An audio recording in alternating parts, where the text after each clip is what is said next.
So, good morning.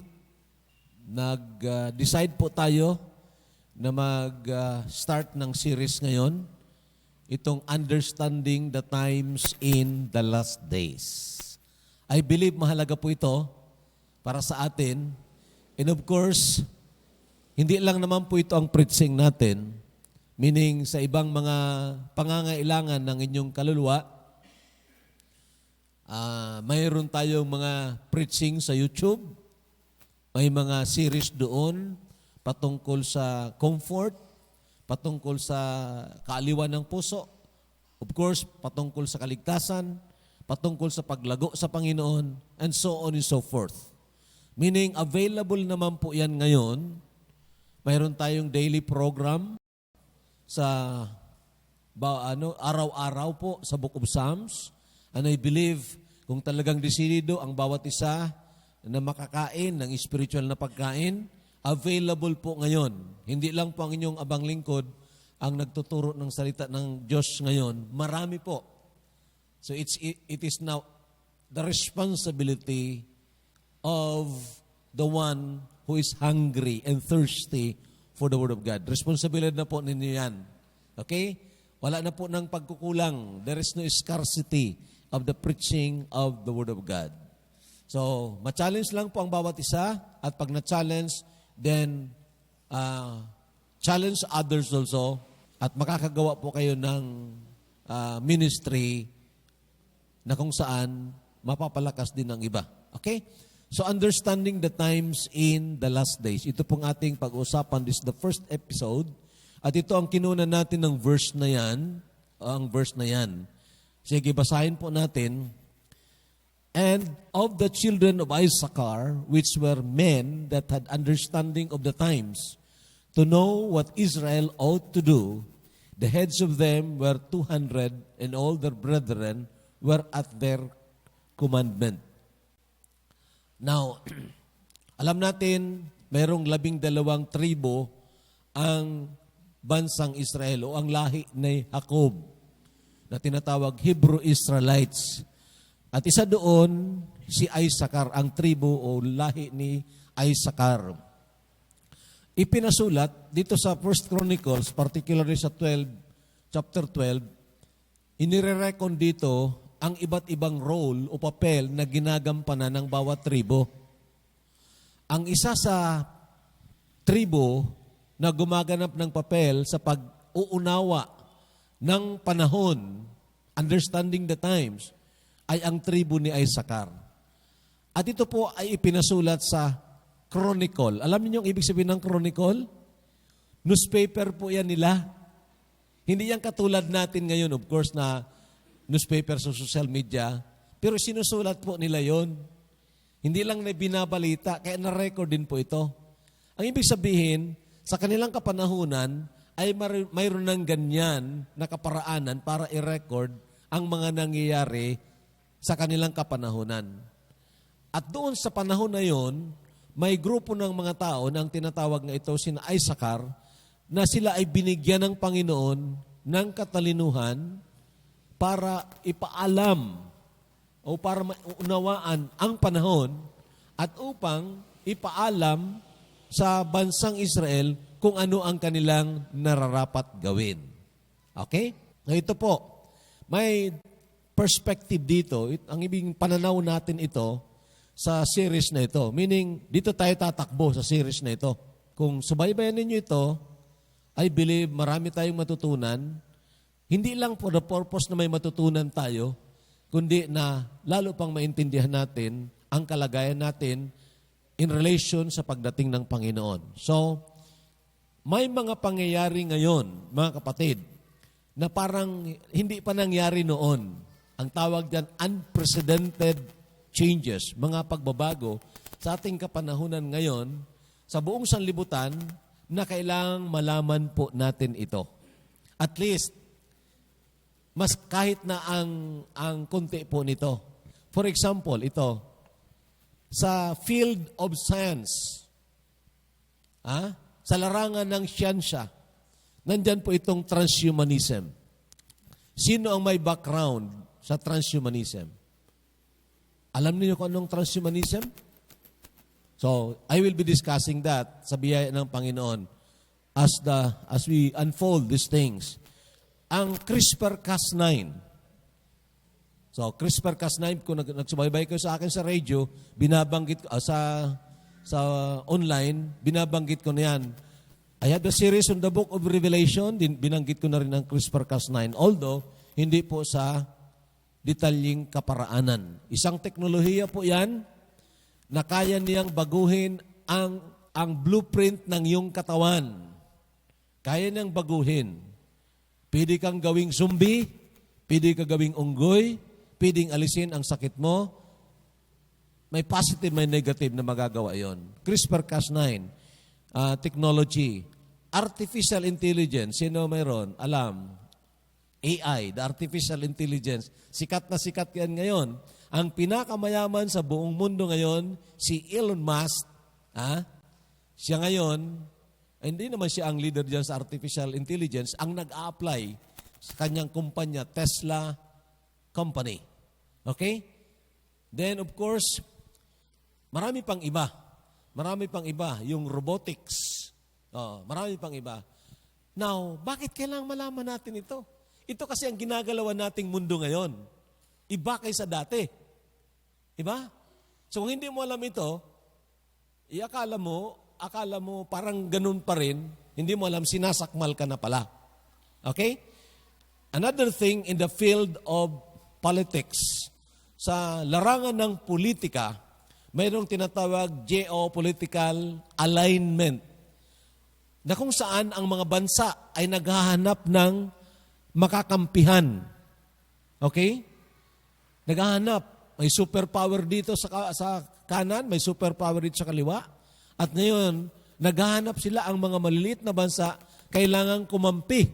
Kung nakinig kayo doon sa mga debates ng mga senador, and I really advise strongly na kayo na nagbuboto na, kailangan makinig kayo upang wag kayong yung guesswork lang pag magboto. Kasi ang mga issues na ito, whether you like it or not, ay makaapektar po sa ating buhay, sa ating kapanahonan ngayon.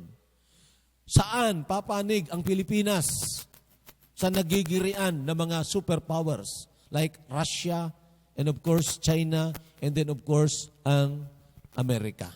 Okay? Maliban pa doon, mayroong itong emergence of global governance, pamumuno. Pag sabi, mag-mask kayo, lahat tayo nag-mask. Isa lang ang nag-orden. Pag sabi mag-Facebook, lahat. Pag masabi pabakuna, maya-maya binawi nila ang bakuna dahil pwede na raw face-to-face. Sabi ng DepEd, nako, parang niluloko tayo, pinaglalaroan tayo. Di ba? And yet, marami ng tao ang sumunod. Marami ng tao maraming tao ang namatay.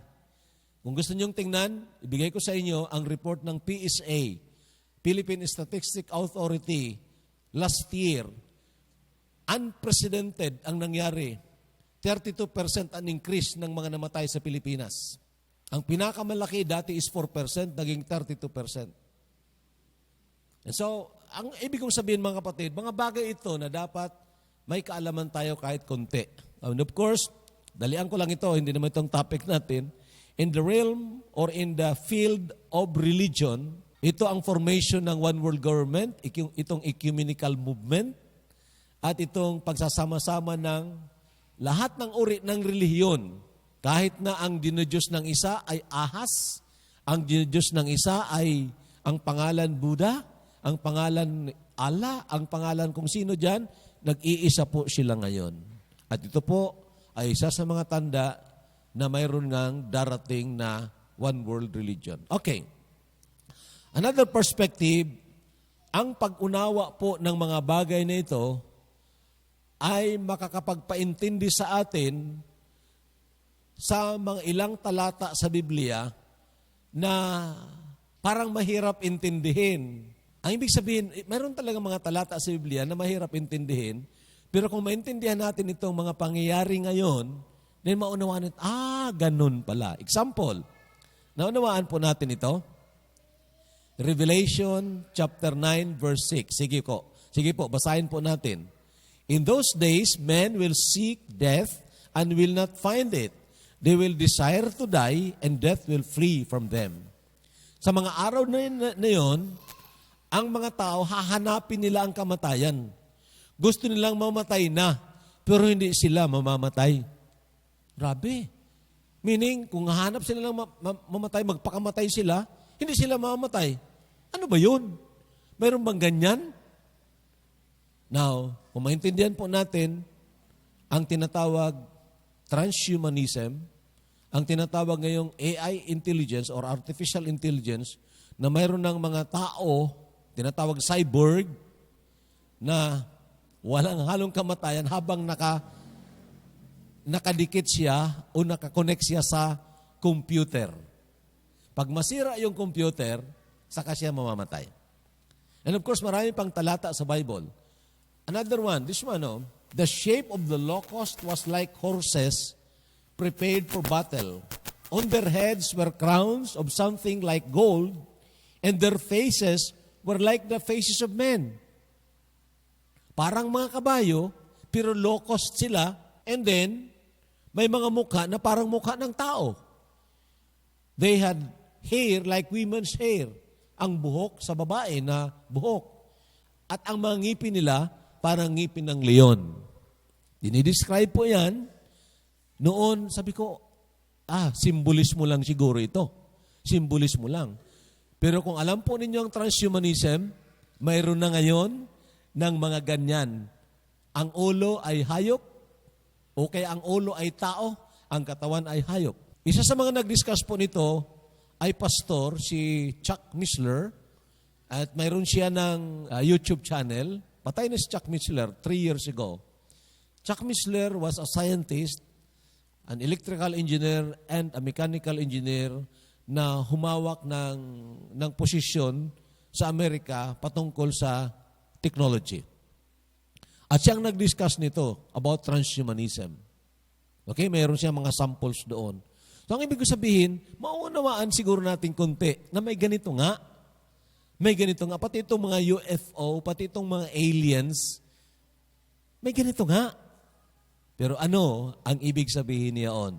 Okay po. Then, of course, Matthew 24. Magsimula tayo dito sa Matthew 24. Okay? Dito tayo mag-usap actually talaga. Okay, sige. Sabayan po ninyo ako. Basahin lang po natin. Then Jesus went out and departed from the temple, and his disciples came up to show him the building of the temple. Verse 3, now as he sat on the Mount of Olives, the disciples came to him privately, saying, tell us, when will these things be, and what will be the sign of your coming and of the end of the age? And Jesus answered and said to them, take heed that no one deceives you. For many will come in my name, saying, I am the Christ, and will deceive many. And you will hear of wars and rumors of wars. Diyan po tayo mag-concentrate ngayong umaga. Labanan at banta o alingaw-ngaw ng labanan. See that you are not troubled, for all these things must come to pass, but the end is not yet. For nation will rise against nation, and kingdom against kingdom, and there will be famines, pestilences, pandemic, and earthquakes in various places. But all these things are the beginning of travail. So, ang context po niyan, ang Panginoong Jesucristo ay tinatanong ng kanyang mga apostol. Dahil sinabi ng Panginoon, sabi na, yang pinapakita nyo sa akin na mga gusali diyan sa city of Jerusalem, sasabihin ko sa iyo, darating ang araw, mawawala yan. Lahat ng nakatayo diyan, mawawala yan. At ito nga po ay natupad sometime in 70 AD during the siege of Jerusalem. Doon, finally, bumagsak ang Jerusalem. Karamihan sa kanila ay nag-transfer doon o tumakas sila doon sa Ethiopia, sa Africa. Ngayon, nagtanong sila, kailan ito mangyayari? At anong mga tanda ng iyong pagparito at ang katapusan ng panahon? So, sumagot ang Panginoon. At dito tayo nakafocus ngayon sa mga tanda ng panahon.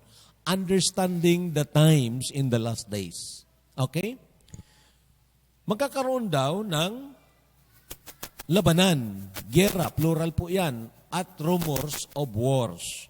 And then, bansa laban sa bansa, kaharian laban sa kaharian, magkakaroon ng peste o pandemic, magkakaroon ng gutom, magkakaroon ng lindol sa iba't ibang dako.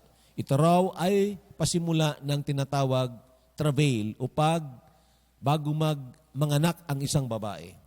So, dito tayo mag-focus sa war, mga kapatid. War, kasi iyon ang pag-usapan natin ngayon.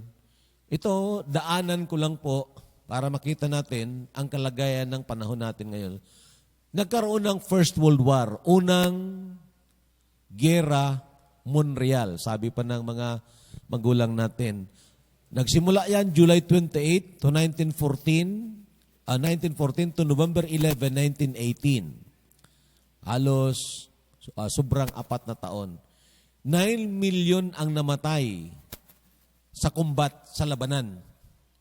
Over 5 million civilians namatay sa gutom, sa pagbomba at sa mga sakit. Na-record po yan sa Wikipedia. Then mayroon ng genocides na ginawa ng mga Ottomans. Ang mga Ottomans, ito yung mga Muslim noon na for about 500 years ang nag-reign diyan sa Turkey, of course, and the other parts of the world, including Palestine. So kung kilala ninyo yung mga si Sulaiman, mga sikat yan doon sa Ottoman Dynasty. So nagkaroon ng genocides ang mga Ottomans at nagkaroon ng Spanish flu pandemic in 1918. Millions pa rin ang namatay. So ito ang reference natin in kaso gusto nyong i-research po yan. And then of course, ang sumunod, World War II. Barely mga 20 plus years lang, World War II agad. Okay? September 3 nagsimula 1939, September 2 nagtapos 1945. Although sabi ng iba, ang technical na o ang eksaktong petsa ay September 1 nang nilusob ng Germany ang Russia during the time. Ang namatay, estimated death, 40 million to 50 million. Sabi ng encyclopedia. So, ngayon, mayroong labanan. At gusto kong maunawaan natin ito kasi parang similar ang nangyayari at nangyari sa Pilipinas noon na maaring maging mangyari din sa ating kapanahunan ngayon. Ang labanan between Russia and Ukraine. Sino nakarinig ng balita dyan? Narinig niyo yan? So you are updated with the chronicles. Understanding the times. Okay? Yun tayo dapat. Remember, sabi ng salita ng Panginoon, this know also.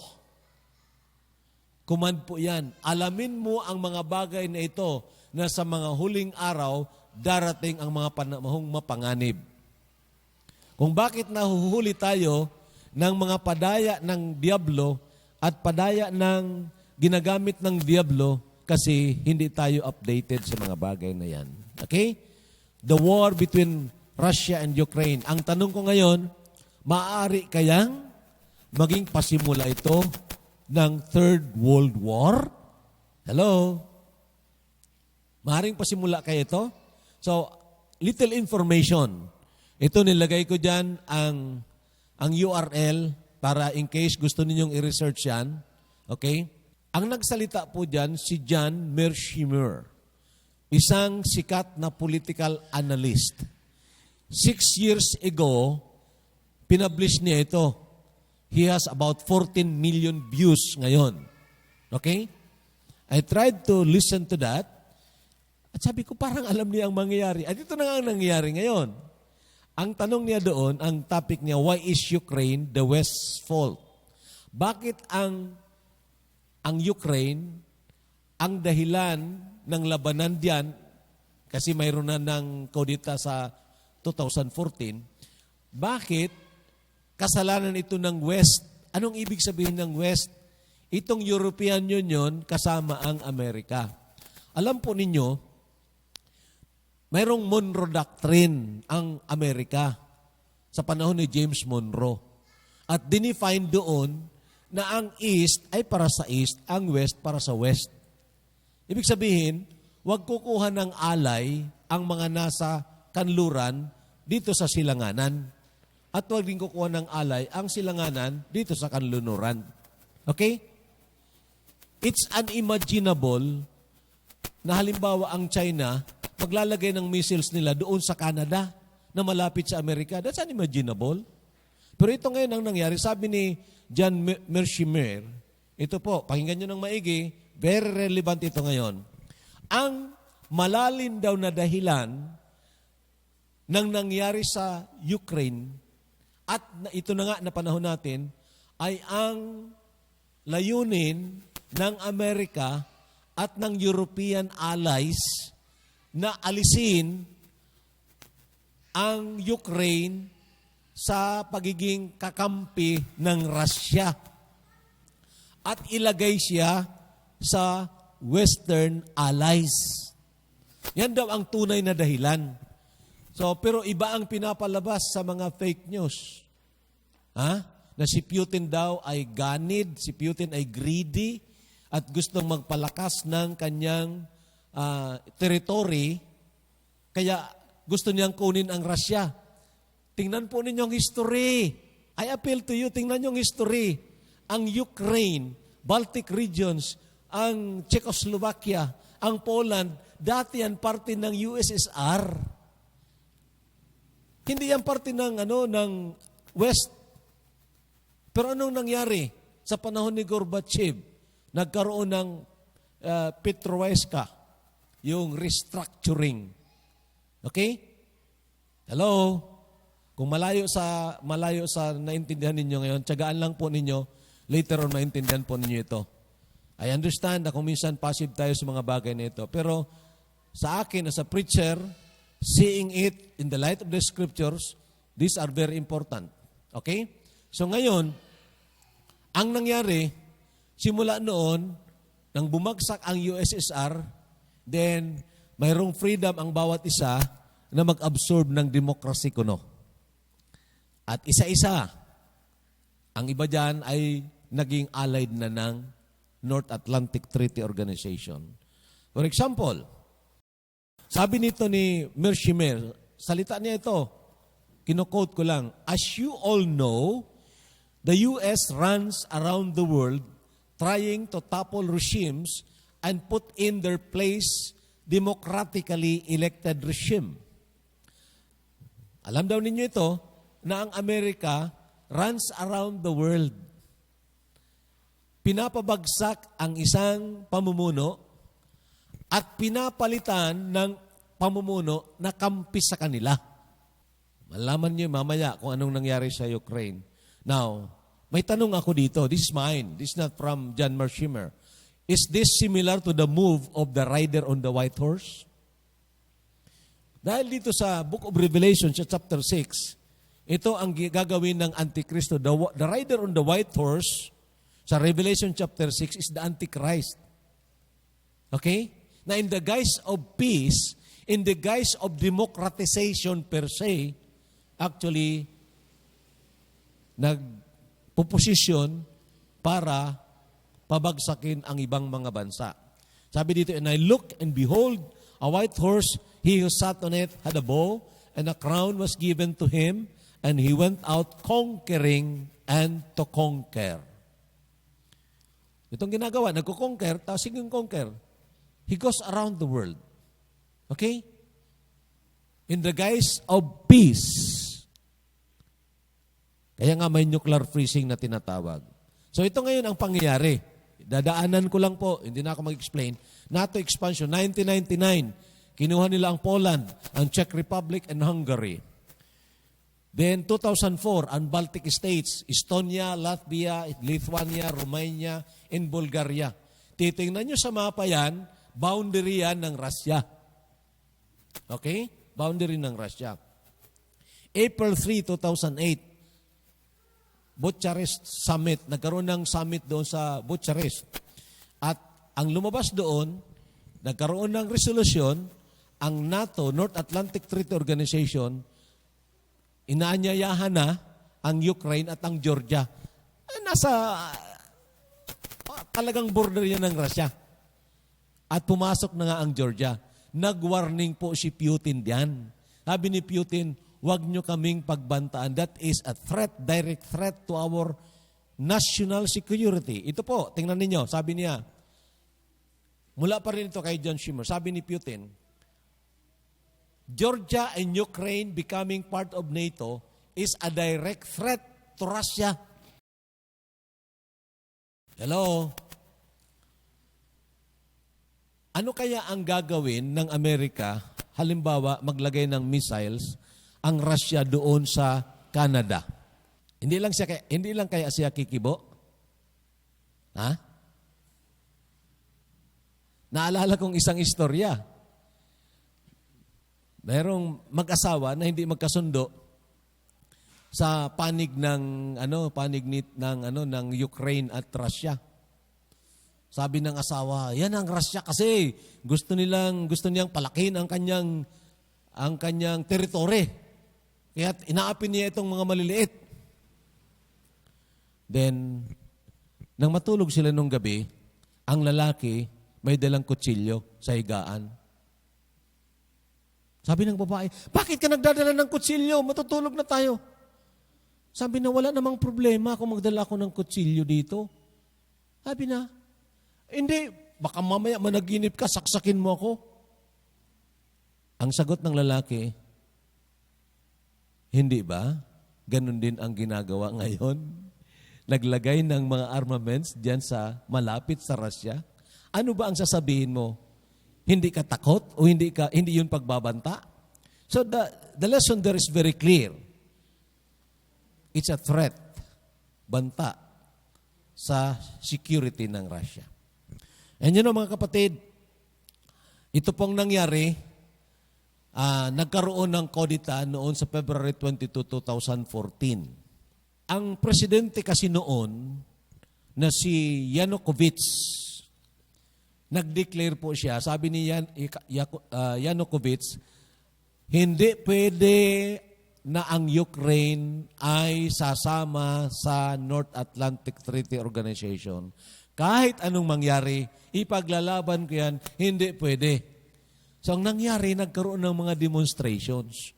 Kung sino ang nagpadala ng mga nagturo doon sa demonstrators, alam na ninyo kung sino. At nag-rally, nag-demonstrate mga leftist kung sa atin ngayon dito. Nag-rally, ibagsak si Yanukovych, hanggang mayroong mga namamatay. Hanggang ang nangyari, February 22, 2014, si Yanukovych ay lumayas po sa Ukraine at pumunta ng Russia. Ang pumalit sa kanya, ang tawag ng mga reporters na iba, si Mr. Comedian, hawak sa liig ng Amerika. Now, tanungin ko kayo, similar sa nangyari sa history natin? Ako po, magsi-66 years old na ako, dumaan po ako sa martial law. Nung isang gabi, kasama ko ang dating nag-recruit sa akin sa Kabataang Makabayan. Nagkausap kami. Sabi niya, ang buti ka, hindi ka na nakulong. Siya nakulong kasi ng 1 month eh. Pero alam niyo ang sabi niya sa akin? Sabi niya, alam mo Rudy, nung panahon na binibigyan kami ng armas, nagtaka ako, bakit ang tatak US? Sabi, nagduda na ako doon eh. Bakit ang tatak US? Pero ang tinuturo sa amin, labanan ang kapitalismo. Ay, nagduda na ako doon. Okay. So, madaling salita, may similarity po sa pangyayari sa Pilipinas. Okay? At ang pumalit, ito na nga, na kanilang hahawakan at kanilang nahawakan, kaya bumagsak ang Pilipinas. Inalis ang Masagana 99, inalis ang IRI, IRR, beneficiaries po kami ng mga ganyang programa noon. Okay? Pero dapat alamin ninyo ito. Kasi maraming fake news ngayon. Now, we are government of laws. Government of laws tayo. Ang ibig sabihin, batas ang umiiral. Okay? Ang sabi ng batas natin, a person who is accused is presumed innocent until proven guilty. Ngayon, sinisigawan nila, nagnakaw si Marcos, nagnakaw si Marcos. Siguro baka nagnakaw nga naman yung matanda. Pero itong bata, nagnakaw si Marcos, nagnakaw si Marcos. 100 plus cases. Kinasuhan si Marcos. Alin ang nanalo? Wala, kahit isa. Government of laws tayo. Kung sinabi mo magnanakaw, mayroon ka dapat ibilin siya. Napatunayan dapat sa korte. Pero ngayon, pinapalabas siya nila. What I'm saying is this. I'm a political person. Hindi wala akong kinakampihan dyan. I am for the truth. Historical truth. Okay? Kasi ang nangyari, hindi tayo nag-import sa panahon ni Marcos, hindi tayo nag-import ng palay. I know that. Hindi tayo nag-import. Naging number 2 sa Southeast Asia ang Pilipinas, the Tiger of Asia. Number 1 ang Japan. At ang nagpasimula ng tinatawag train, MRT, Pilipinas yan. Wala pang Singapore noon. Pero tingnan mo ngayon, kulilat ang Pilipinas. 3 years ago, I was in Singapore. Nakita ko doon kung ano ka-improve sila ng mga tao. You know why? Bawat hawakan ng Amerika, ng mga bansa, hindi sila pwedeng pumalag. And I'm telling you, I am not against Americans. I am not. I am against sa mga ginagawa nila dahil ang sabi ng Panginoon, God is the refuge for the oppressed. Okay? Kung nakinig kayo doon sa Psalm 9 na binabasa natin, meron ako doon ng tanong, oppressor versus oppressed, whose sides are you? Kanino kakakampi? Ang Diyos kakampi sa mga inapi. And I'm telling you, ito pong nangyari kay Yanukovych ay similar sa nangyari din sa atin. Now, dito tayo ngayon sa personal na attitude natin. What should be our attitude? In the light of all these things, na mayroong wars and rumors of wars, ano ang dapat nating attitude? Sabi ng Panginoon, and you will hear of wars and rumors of wars. So, understanding the times, we would know what to do. Malalaman natin anong dapat gawin. See that you are not troubled. Huwag tayong mataranta. Huwag tayong magulumihanan. In fact, ang challenge diyan sa atin, maging excited tayo. Kasi ito, isa sa mga tanda na kung ito na nga ang panahon, itong nangyari sa Ukraine, then maaring dumating na nga ang Panginoon anumang oras sa ating kapanahunan. Huwag tayong mataranta. Why? Of course, kung tunay ka na mananampalataya ng Panginoong Jesucristo, hindi ka dapat matrouble nito. Pero kung hindi ka tunay na mananampalataya, kung mayroon dito na hindi nakatitiyak ng kanyang kaligtasan, matrouble ka nga po talaga. Kasi ang mangyayari, una sa lahat, darating ang Panginoon, kukunin ang mga tunay na mananampalataya bago pa man mag-Third World War. Hindi tayo sasabak doon sa Third World War. Okay? Bago pa man yun, darating ang Panginoon, kukunin ang mga tunay na mananampalataya. Ang mga namatay na, babangunin muli. At ang buhay pa, babaguhin at sasalubong tayo sa Panginoon. Ang maiiwan dito, na hindi tunay na mga mananampalataya, mas sinampalatayanan nila ang relihiyon, ang mga santo-santa, kaysa Panginoong Jesucristo. Mas nagtiwala sila sa kanilang magagawa kaysa ginawa na ni Kristo doon sa krus ng Kalbaryo. Natapos na. Ang mga taong ito ay maiiwan. Sanlibutang ito ang makakaranas ng malaking kapighatian na hindi pa nangyari sa sanlibutang ito at hindi na mangyayari matapos niyaon. And that's why, sabi ng Panginoon, see then that you will not be troubled. Now, in-emphasize din natin ang must. For all these things must come to pass. Kailangang mangyari. Meaning, tinutulutan ng Panginoon na mangyari ang ganito. Okay? So bakit nga? Okay? Bakit tinutulutan ng Panginoon? Why did God allow these things to happen? Bakit hinahayaan ng Panginoon na magkaroon ng ganito? May gera, may pandemic pa, plandemic. Bakit hinahayaan ng Panginoon ito? Ang una, upang pukawin po ang ating mga isipan at ang ating mga damdamin. Kung hindi pa tayo naligtas, na maging seryoso tayo patungkol sa spiritual na mga bagay. Bakit po? Karamihan po sa tao, concern lang sa physical at material na pangangailangan po nila. Very passive patungkol sa eternidad. Total, may relihiyon naman ako. Total, pirmi naman ako nagsisimba-simba. Pero ang tanong, sakaling dumating ang Panginoon ngayon, ang tanong ko sa iyo, makakasama ka ba? Yan ang tanong ko sa iyo. Kung hindi ka nakatitiyak, then matutrouble ka talaga. Pero kung nakatitiyak ka, to God be the glory. Okay? So, para mapukaw, kasi tayo, ang naturalesa po natin, pag walang problema, relax tayo eh. Total, maraming bigas dyan, maraming pera tayo dyan. Okay lang. What about your spiritual life? Halimbawa, kunin ka ng Panginoon.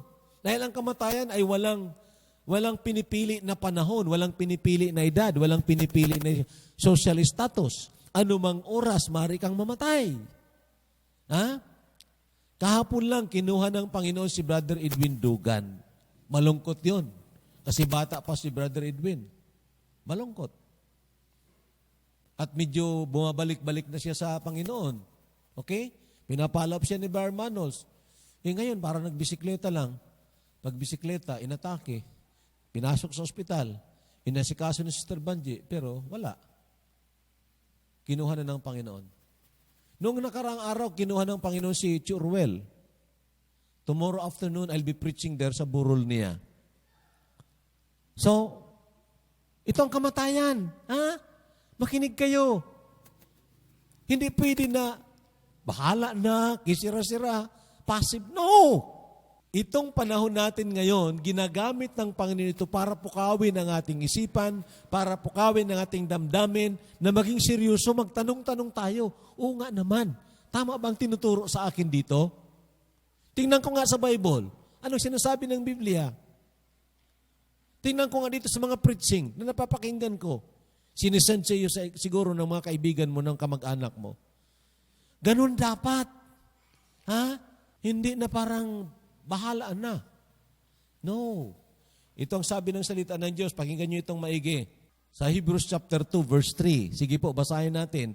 How shall we escape if we neglect so great salvation? Paano ka makatatakas sa paghukom ng Panginoon kung pabayaan mo itong kaligtasan? Hindi naman, wala namang tao na normal na gusto niyang pumasok ng impyerno. Pero dahil passive siya patungkol sa eternidad, sa katiyakan sa pagpasok sa langit, so, nakaligtaan niya. Akala niya, okay lang, may relihiyon naman ako, nagsisimba-simba ko. Sabihin ko sa iyo, kahit na doon ka na manirahan sa simbahan, hindi ka pa rin maliligtas. Di ba?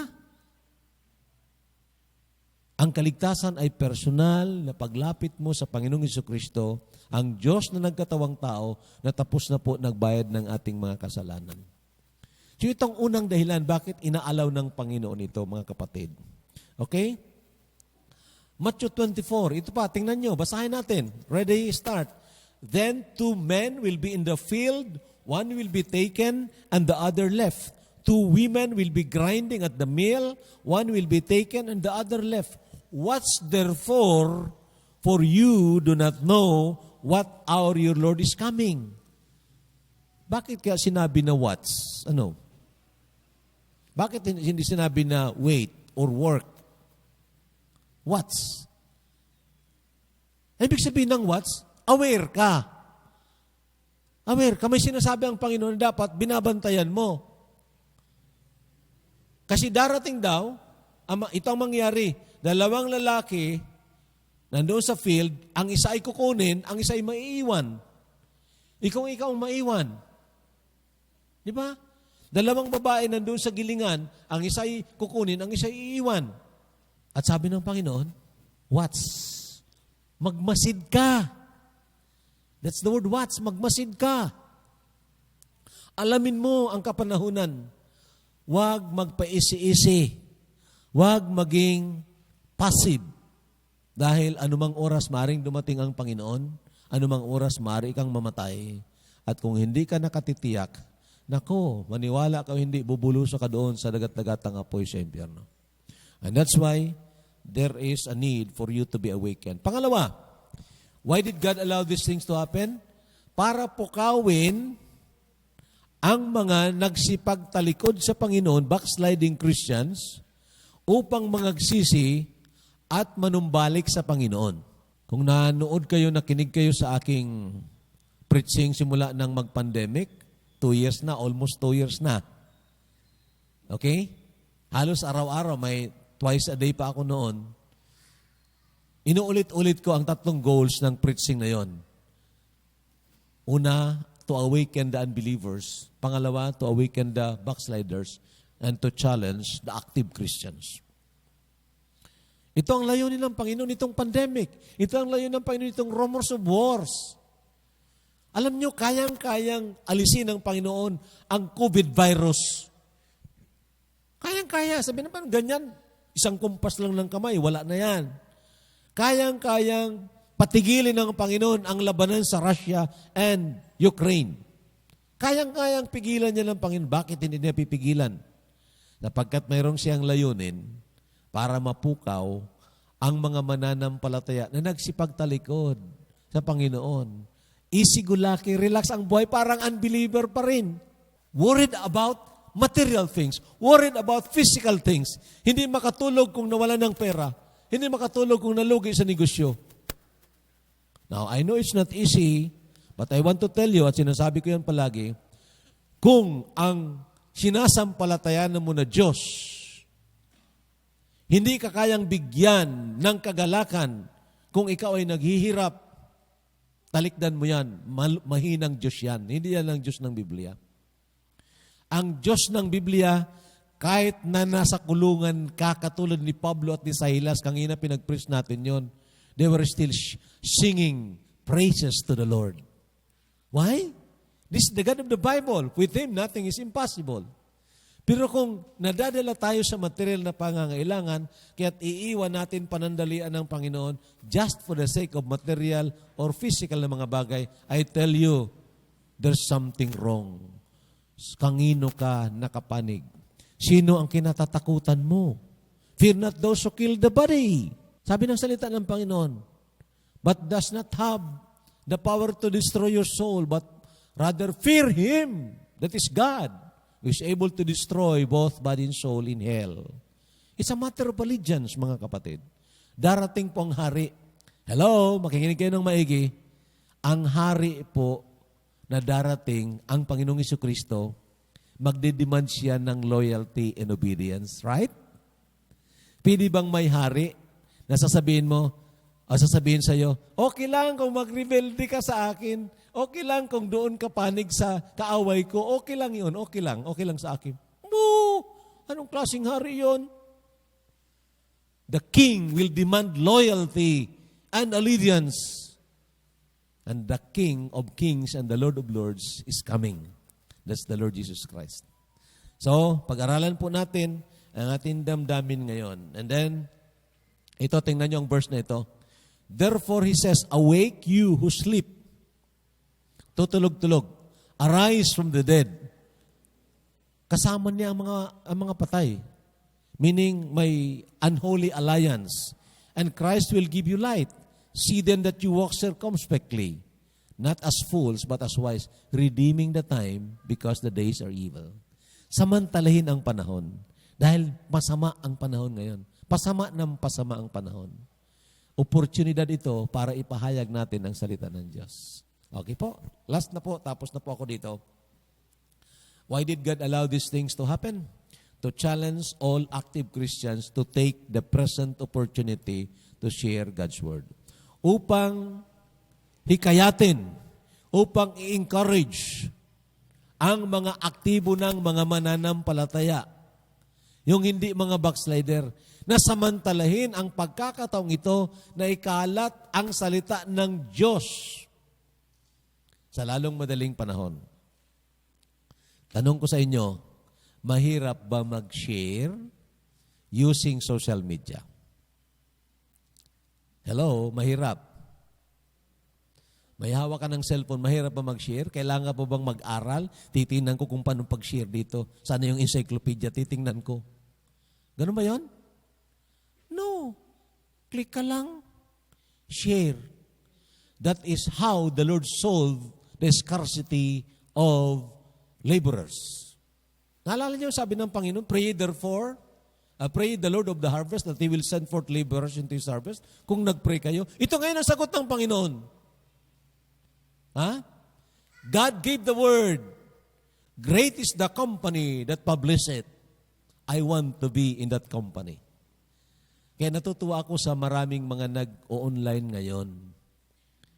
Kahit na kung minsan, mahina ang light nila, mahina ang ang camera nila, na challenge ko nga doon sa mga, sabi ko kung mga membro, kung mayroon naman kayo ng pera, bilhan ninyo ng magandang camera ang pastor ninyo para maging maganda ang dating sa, of course, doon. Ang iba kasi mahina, pati ang sound system. But they are trying their best to share the Word of God online. Kayo, na hindi naman mga tinawag ng Panginoon mga preachers, you can do it as a conduit nitong mga preaching na ito. So, ito na po ang panahon. And I'll give you one verse, tapos na po tayo dito. Sa Revelation chapter 3, verse 8, patungkol sa Philadelphian church. The church who really has the love of God. Sabi dito, I know your works. See, tingnan mo ito. Hey, huwag kang tutulog-tulog dyan. Tingnan mo ito. I have set before you an open door, and no one can shut it. What is that open door? The open door to enter. Pwede kang makapasok sa ibang mga lugar, sa ibang mga pamilya. Hindi ka dadalaw doon, hindi ka kakatok doon. Hindi mo kailangan mamasahe doon. Makarating doon ang preaching. At may opportunity siya na makarinig. Baka hindi maniwala sa akin. Ay, di bali, hindi maniwala sa iyo, basta maniwala sa preaching. Di ba? And I'm telling you, I'm challenging you. Kasi hindi po tayong dapat na ibida ang ating sarili. Ito, for you have a little strength. Ang gagamitin ng Panginoon, mga taong mahihina. Hindi taong mga magagaling. Hindi taong nagsipag-aral sa kung anong mga doktor-doktor pagkatapos dinudoktoran ang salita ng Diyos. Hindi po. You have little strength. You have kept my word. They are faithful to the word. And have not denied my name. They are glorifying the Lord. Ito ang mga tao na mga gustong mabigyan ng kapurihan ng Panginoon kahit na mahihina sila, kunti ang kanilang mga resources, but they can be God's instruments sa binuksan ng Panginoon na gawain. Now, let's be practical, mga kapatid. Sino ba sa inyo natuto ng Jonathan and David? Rather, David and Goliath na story. Sino? Alam niyo yon. Pwede niyo yung istorya. Little baby Moses, alam niyo. Pwede niyo yung istorya. Sino sa inyo may talent mag story? Bakit hindi niyo gawin? Gumawa kayo ng YouTube channel. Di ba? Mga young people. Bakit hindi niyo gawin? Kasi busy sa games. Bito, busy sa games. Darating ang Panginoon, maniwala kayo, hindi. Daratnang kang ganyan. Oh, I don't know kung makatulong ito sa inyo. It's not easy for an old man like me to be doing these things. You know that? Hindi po ako nagreklamo. I'm just trying to be practical. Na minsan nakikita nyo siguro doon, nag-hatching ako sa preaching ko online. Why? Meron akong allergy. Pero every time na ang banal na espiritu mag-prompt sa aking espiritu na kailangan ko magising, kailangan ko magpahayag ng salita ng Panginoon, then I have a ready message for the Lord or para sa mga tao. Because I believe the power of the Word na yun ang kailangan nilang mapakinggan. And so mga kapatid, sabihin ko po sa inyo, hindi po kayo nagkulang sa pagtuturo. This church in particular have not in any way nagkulang sa pagtuturo. Sa aking pananaw, tinuro ko po yun, the whole counsel of God. Okay? So, ano ang resulta sa buhay mo nang maturuan ka? At ano ang dapat mong gawin sa itinuro sa iyo? You know, the things that you have heard of me, sabi ni Paul kay Timothy, the same commit thou to faithful men who shall be able to teach others also. Balang araw harap po tayo sa Panginoon. Tatanungin tayo ng pang, what have you done to the doctrines, to the teachings that you have learned? What have you done? What have you done sa napakinggan nyo na messages, nakabless sa inyo? Anong ginawa mo? So mga kapatid, this is the challenge for us. The opportunity is really very big. And I hope na kunin natin, samantalahin natin ang pagkakataon na yon. Okay? The Lord bless us. Let us pray. Father in heaven, thank you for your word. Your word truly is powerful, alive, sharper than any two-edged sword. And so, I rely upon you, Lord, that you use it for your own glory and purpose and for the edification of your people. So bless us now, Lord. Thank you po. In Jesus' name, Amen.